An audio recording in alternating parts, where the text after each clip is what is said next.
toerana ngamba dia ny fihetsika zareo mpitondra sy ireo mpiaro azy izay hitantsika tato ato fa somary mampiakapelo ary tsy mijanona intsony ao anatin'ny ady hevitra eto amin'ny firenena. Zavatra tiako lazaina dia fambara izany milaza fa efa akaiky ny farany satria efa feno tahotra zany mpitondra antsika ankehitriny ary manangy any tia-tandazana rehetra mba hisikina izany firaisakeny zany ahatonga antsika any amin'ny fandresena farany. Soratra. Fitaranana ny sadeka, zany hoe fotoa sadeka. Tsy persona filazana azy. Izay mitantana amin'ny sadeka, ireo le firenena mambro amin'ny sadeka dia izy no mifidy. Tsy le olona koa no mifidiana, fa i Madagasikara. Madagasikara zany no hoe tany tokony andray sadeka.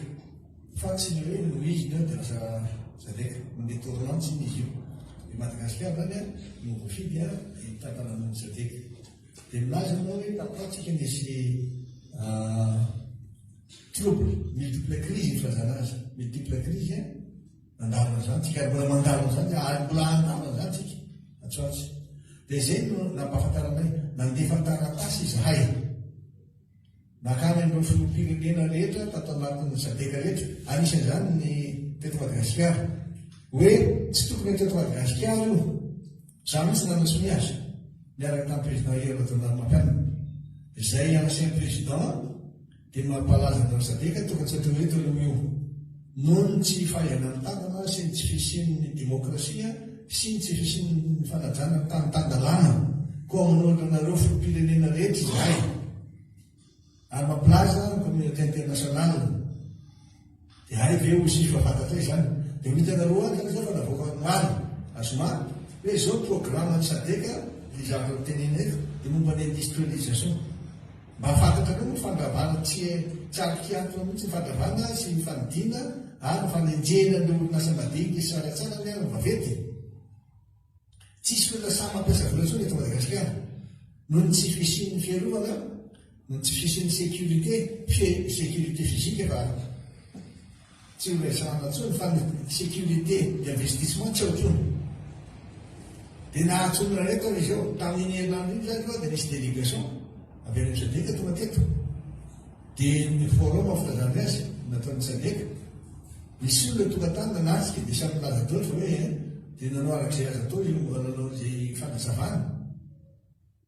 Tsisy fiantraika mihitsy amin'ny vahoaka malagasy ny fisian'ny eto fa hitantsika indray zany ny résolution zareo chef d'état.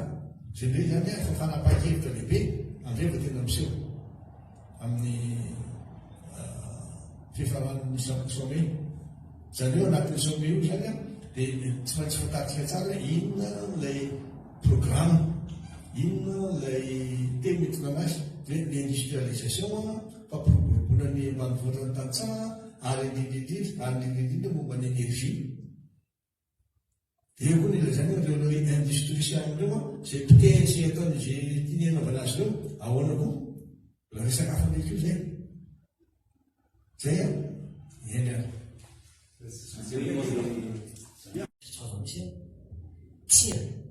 Tsy momba resaka politika mihitsy zany resanay na fifidianana fa mba ho fiarovana aloha ny fiandrianana-pirenena eto Madagasikara. Izany hoe mba ahafahantsika misoroka zany ny sazy izay ataon'ireo comité international ireo ary ihany koa ho famerenana ny tany tandalana. Izay zany tena idivanay ao anatin'izy. Izany hoe ny hevitra zany dia miorona amin'ny zava-misy, amin'ny proof rehetrarehetra, amin'ny antoko taratasy misy référence mazava tsara amin'ny fanairana ny vondrona iresaky firenena zany fa notsontry ny avy ny mpitondra mihitsy ny vahoaka malagasy sy ny firenetsika. Hitantsika reny ara-pahasalamana reny, ny vonona reny ny boliny reny ny fantramanaro isan-karazany reny. Ny tena zany dia izao. Maro ny vahoaka malagasy amin'izao no miteny hoe diso firenena. Tsy diso firenena ny vahoaka fa diso mpitondra.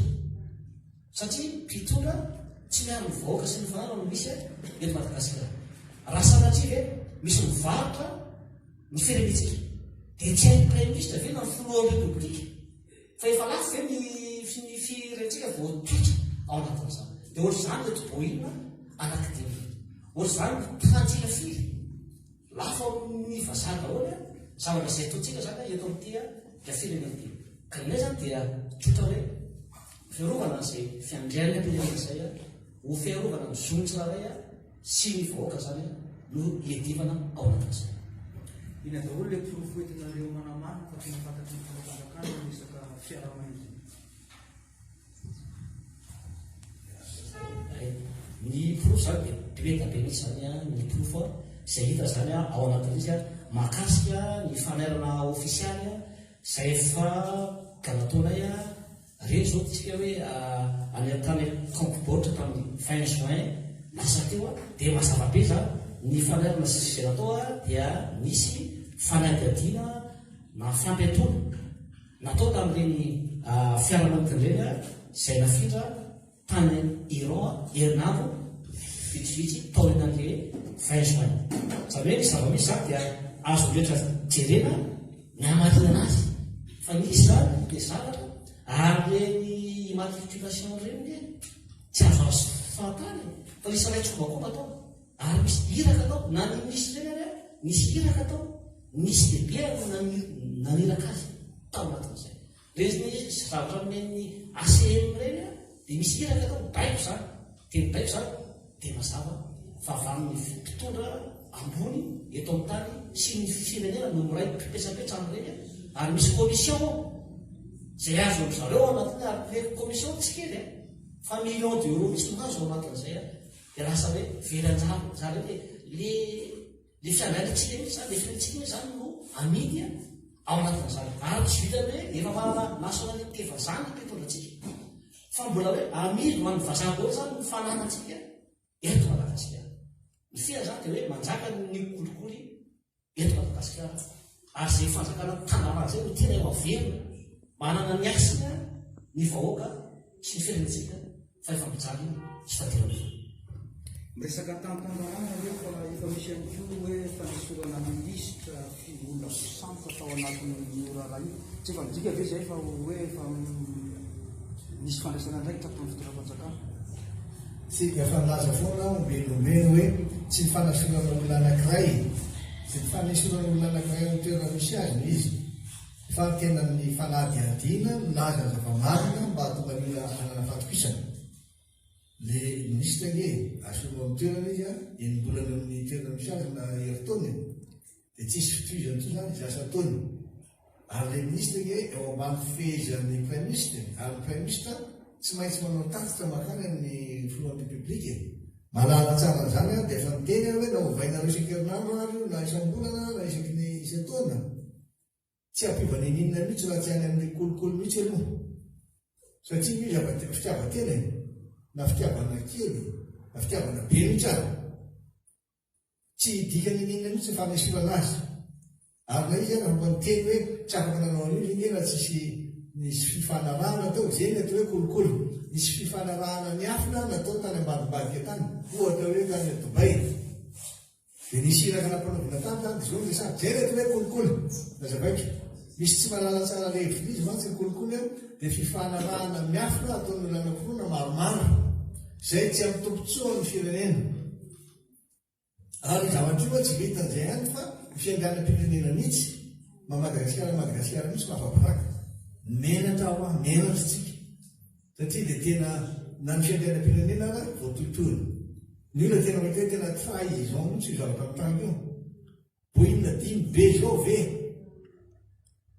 zay mitondra ny marika 767 misy zavatra ngeda be ne zany tsy vita mihitsy zany raha tsisy fifanarahana efa meky ny ACM ino mombany aviation civil efa meky ny ministre efa meky ny president dia mbola miteny any ny sasany zay tsy malala ny mihitsy tsy malala ny président raha ohatra ka ny président nazy hoe tsy malala ny PM dia azo ekeny zany satria izy lehibe izy ny président fa raha PM aminazy hoe tsy malala ny président diso be zany efa nazavaiko zany tany amin'ny 40 taona raha misy tsy malala koa ohatra anankiray resako ameo hoe tsy mahalala koa izany zany zava-misy na dia mikahako mitokana fotsiny hoe le solution-ny sécurité tsy mahalala koa zany zao zany ny tokony fantaka fa tsy neny amboin'indrindra zay tsy fantaka mitenenareo zany zahay satria le zay avy nandeha mitety Eropa ny Afrika mitety amin'ny région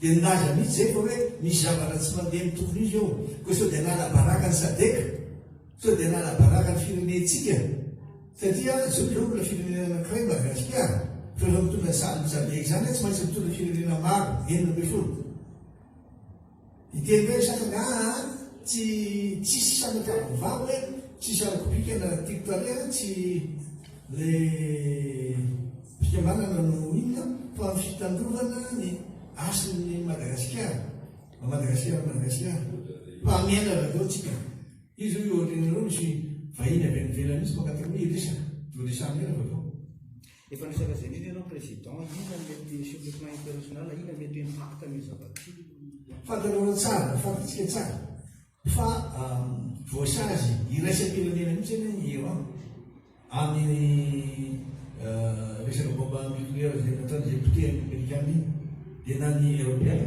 na ny amerikana samy naza daholo hoe zay firenena rehetra mifandray tendro na manao varotra fifangalana ny ambadika karazana dia iarasazy mitovy amin'ny iranienne dia any ny tena tsy maintsy direvana hoe ahoana ny hitandrovana an'izay rahalany manao ny ataony tonga manao ny ataony no tsy fahaizana ny tsy fahalalana malakasy ny manontony no voasazy eto avatozy zany mangataka sazy ao amin'ny fitondrana izy zany ny sazy fitondrana dia le fomba afana hoe olona anankiray ny voasazy tsy sazy ndreka ny hoe fanalana misy reny fananazy tsy sazy reny fa fierovana azy ato ny fiaronazy ny sazy zany tena sazy dia le firenena zay nanao amorosoka nanokodina n'ilay taratasy mba ahafahana mampiditra an'ireo dia minazy hoe any Madagasikara tonga ny 5 heures le planiny tsy zay malaza zay tokony ataony izy ary efa miheniko matony amerikana amin'izao fotoana zao ny européenne tsy mbola mamaly izy ny zavatra mitana manao fanadiadiana lalina investigation efa misy firenena maromaro tsy hoteneniko amin'reto fatana hoe taizaby ny lalana io tsisy miafina misy an'io zany hoe tena miteniteny foana le minazy hoe tsisy zay tsy malala tsy malala io zay ianao tsy malala namoy tsy malala ana izy est simple. La souveraineté, la démocratie et la crédibilité internationale de Madagascar sont en jeu. Cette crise n'est pas une question de politique partisane. Il s'agit de protéger le peuple malgache, de garantir la justice et d'empêcher des sanctions injustes contre notre nation. L'immatriculation frauduleuse de 5 Boeing 777 sous le registre de l'aviation civile malgache constitue une grave violation de la gouvernance. Ces avions n'ont jamais pénétré sur le territoire malgache, mais des documents d'immatriculation officiels ont été délivrés et utilisés ultérieurement pour transférer les appareils vers l'Iran. Cette action viole la réglementation aérienne internationale et risque de déclencher des sanctions secondaires susceptibles de nuire à l'économie et à la réputation de Madagascar. Les autorités malagasy ont été officiellement averties par le Cambodge le 20 juin, quelques semaines avant le convoyage des avions vers l'Iran, le 15 juillet, mais aucune mesure immédiate n'a été prise pour empêcher la fraude.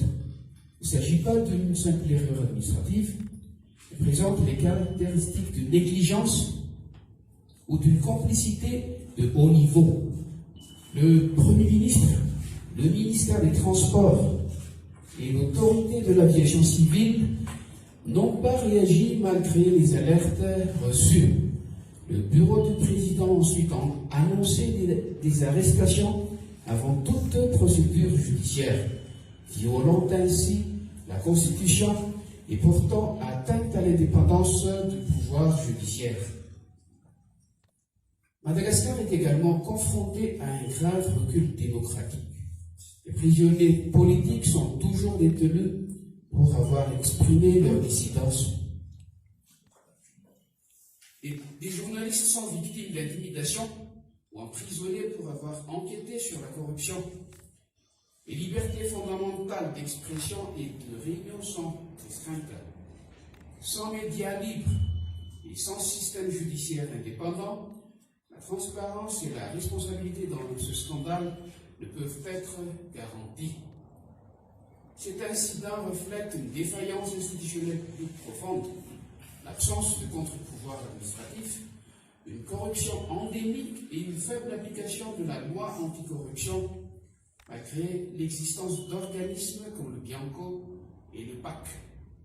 Les services publics essentiels, santé, éducation, électricité et eau surtout, s'effondrent tandis que plus de 75% de la population vit dans la pauvreté.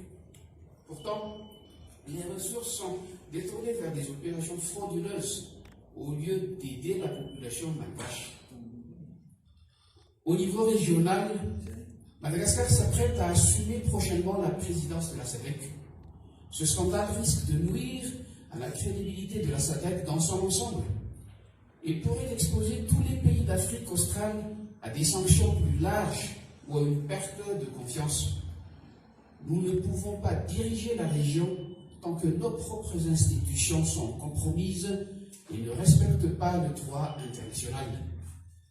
L'opposition exige donc la libération immédiate des prisonniers politiques et des journalistes, la suspension des responsables impliqués ou négligents dans ce scandale et la création d'une commission d'enquête parlementaire indépendante pour enquêter sur toute la chaîne des événements.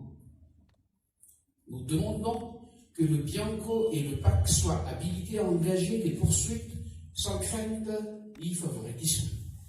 Qu'une enquête internationale indépendante soit menée sous l'égide de l'ONU, de l'UA et de la SADC, et que la feuille de route de la SADC de 2011 soit pleinement mise en œuvre pour mener à bien la transition démocratique et la réconciliation nationale.